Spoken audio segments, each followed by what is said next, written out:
Welcome to Luca is a Billionaire, where the only thing I invest in is your answers. You start by opening the text style dialog now, type SD or use format text style.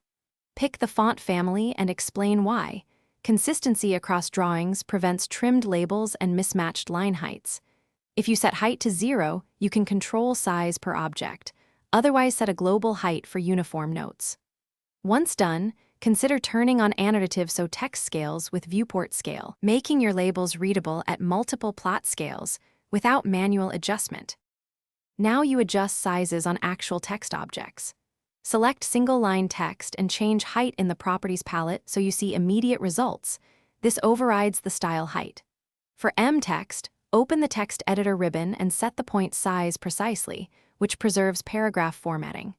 When working with dimensions, change dimxt in the command line or edit your dimension style.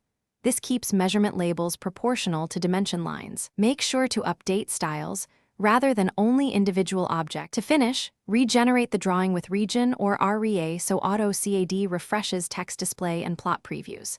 If printed size differs, check each viewport scale and whether annotative is enabled. Mismatched annotative flags are the usual culprit. Also verify your plot scale and paper units.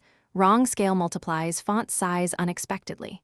One troubleshooting tip: when text still misbehaves, convert to a known style. Then use matchprop to apply that style and height to problem texts, ensuring consistent, predictable results. Thanks for watching and please subscribe. It's the best investment you'll ever make.